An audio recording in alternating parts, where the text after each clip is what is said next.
विधानसभेची ही दृश्य आपण पाहतोय। विधानसभेच्या बाहेर पायऱ्यांवर विरोधकांकडून सध्या आंदोलन सुरू आहे।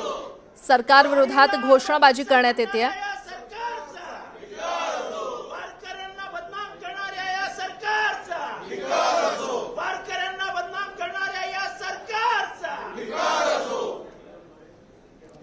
आणि या संदर्भात अधिक माहिती देत आहेत आमचे प्रतिनिधी उदय जाधव आपल्यासोबत जोडले गेलेले आहेत। उदय, आपण हे दृश्य पाहतो, विरोधी पक्षांचे आमदार विधान भवनच्या पायऱ्यांवरती निदर्शनं करतायत।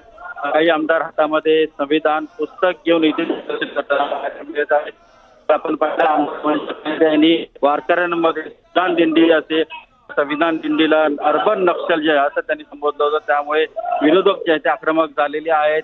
संविधानाचा अपमान जे आहे ते मनीषा गांधी यांनी केलं असल्याचं म्हणतंय आणि त्यामुळे विरोधी पक्षाचे आमदार आज संविधान पुस्तक हातामध्ये घेऊन विधान भवनच्या पायऱ्या दर्शन करत आहेत। त्याचबरोबर राज्य सरकारमध्ये भ्रष्टाचारी मंत्री असल्याचा देखील आरोप ते करतायत।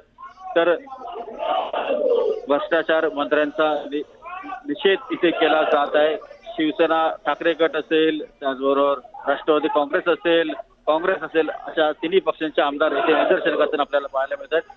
राज्य सरकारमधील काही भ्रष्टाचारी मंत्री आहेत, त्याचबरोबर जे आक्षेपार्ह विधान करणारे आमदार आहेत त्यांच्या विरोधात ते निदर्शन करतात। बरं उदय, धन्यवाद या माहितीसाठी। आपण पाहतोय विधान भवन परिसरातली ही थेट दृश्य। विधिमंडळाच्या पायऱ्यांवर विरोधकांकडून आंदोलन केलं जातंय।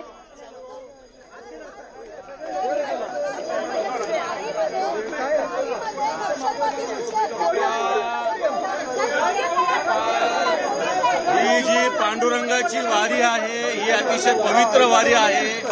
धर्मवीर संभाजी महाराजांच्या काळापासून चालवली असणारी ही पंढरपूरची वारी आहे।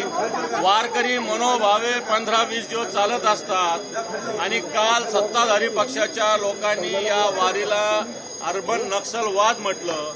मला असं वाटतं ही मनुवादी भूमिका या सत्ताधारी पक्षाची दिसते। आपण कोणत्या जगात चालू आणि वारीला तुम्ही जे वारीला साधे वारकरी मला भेगा पडतात, पायातून रक्त निघतं तरी पांडुरंगाच्या भक्तिपायी चालतात आणि अशा वारकऱ्यांना नक्सलाईट म्हणणं हे पाप सत्ताधारी पक्षाच्या लोकांनी केलं आणि त्याच्या विरोधात आम्ही आंदोलन केलेलं आहे।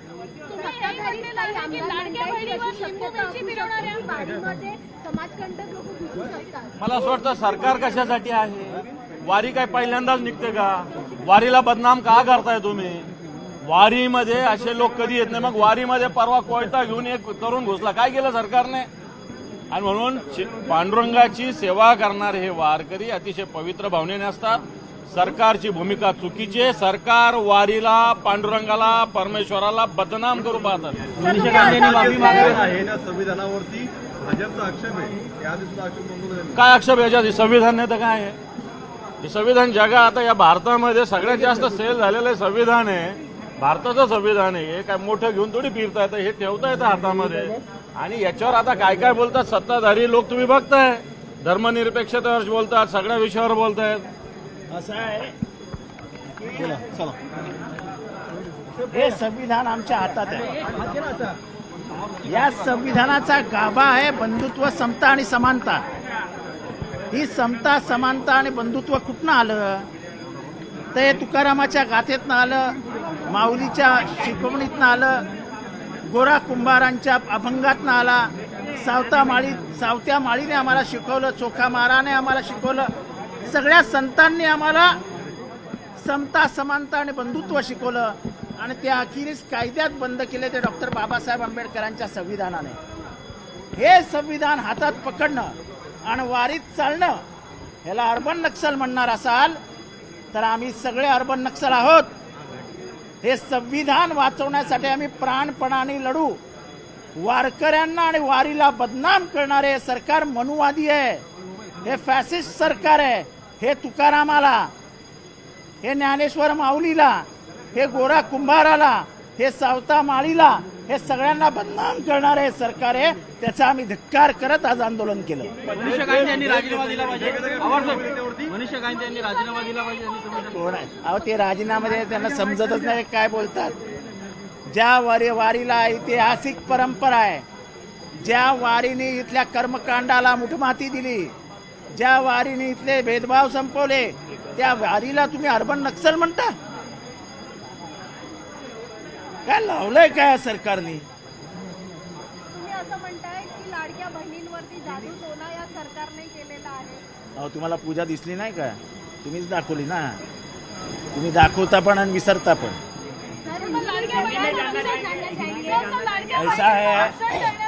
ऐसा है कि ये संविधान बचाने के लिए अगर वारी में कोई संविधान लेके जाता है, सर्वसामान्य माणसाची आहे, परंतु तुम्ही राजकारणासाठी मारली. तुमचं राजकारण तुमच्या राजकारणाच्या पोळ्या शेकाव्यात म्हणून तुम्ही एसटी कर्मचाऱ्यांचा बळी घेतला. आज हजारो एसटी कर्मचारी आज कर्जबाजारी झालेत. ते तुमच्यामुळे झालेले, कारण तुम्ही त्यांना 5 महिने देशोधडीला लावलं, 5 महिन्याचा पगार मिळाला नाही. आणि तुम्हाला माहिती आहे, मला माहिती आहे की एसटी कर्मचाऱ्याला 1 महिन्याचा जर पगार मिळाला नाही तर सावकारी कर्जाकडे वळण्याशिवाय त्याच्यासमोर दुसरा पर्याय नाही आहे. आता ह्या गोष्टीला हे जबाबदार आहेत सगळे, आणि ह्यांची जबाबदारी आता घेण्याला कोणी हिंमत नाही यांची, कारण ह्यांची राजकीय पोळी शेकून झाली. कसले एसटी कर्मचारी, कोण एसटी कर्मचारी, आता काय त्यांच्याशी घेणं देणं आहे? हा एक जरी विषय असला तरी एसटी नुकसानीत घालण्याचं काम जे अधिकारी करतायत यांच्या बाबतीमध्ये मी मुख्यमंत्र्यांना पत्रव्यवहार केलाय. मी परिवहन मंत्र्यांकडे माझी कॉपी पोचली की नाही मला माहीत नाही, पण मुख्यमंत्र्यांची कॉपी जी दिली होती त्याची एक प्रत परिवहन मंत्र्याकडे दिली होती. तरी देखील आज रेकॉर्डवरती सांगतो, कारण एसटी जगली पाहिजे ह्या मताचे ते आहेत. मग जगायची असेल तर एसटीसाठी काय काय करायला पाहिजे? आज आपण एसटीचा पूर्ण पगार पण देऊ शकत नाहीये, अशी परिस्थिती आहे. आपण फक्त निव्वळ पगार देतोय. मागच्या अधिवेशनामध्ये त्यांच्यावरती नामुष्की आली की प्रॉव्हिडंट फंडचे पैसे न भरल्यामुळे गुन्हा दाखल होऊ शकतो, अटक झालेली आहे. आणि प्रॉव्हिडंट फंडचा कायदा तर अतिशय स्पष्ट आहे, जर कामगारांचे पैसे कापले आणि ते भरले नाहीत तर गुन्हा दाखल होऊन जो कोण संचालक असेल किंवा जो कोण प्रमुख असेल त्याच्यावरती अटकेची कारवाई होऊ शकते. म्हणजे एसटी कर्मचाऱ्यांची आज पूर्ण पैसे देण्याची देखील आमची आर्थिक क्षमता आज नाही आहे, अशी परिस्थिती आहे. आणि असं असताना देखील आपण काय करतोय? एसटीच्या गाड्या, मी पण मंत्री होतो, मला माहिती आहे की काही गाड्या एसटीच्या जरूर कंत्राटी पद्धतीवर दिल्या पाहिजेत. त्याचं कारण असं आहे की काही रूट्स आपले जे असे आहेत की ज्या रूट्सवरती असं करणं. दिशा सालियान मृत्यू प्रकरणात आता मोठा ट्विस्ट आलाय. या प्रकरणात राजकीय आरोप प्रत्यारोपाच्या फैरी झडत असतानाच आता नवीन ट्विस्ट आलेला आहे. दिशा सालियान मृत्यू प्रकरणात घातपात नसल्याचं एसआयटीच्या प्रतिज्ञापत्रात उल्लेख आहे आणि या प्रकरणातील आरोप निराधार असल्याचंही एसआयटीच्या प्रतिज्ञापत्रात म्हटलेलं आहे. महायुती सरकारनं बनवलेल्या एसआयटीकडून हायकोर्टात प्रतिज्ञापत्र सादर करण्यात आलेलं आहे.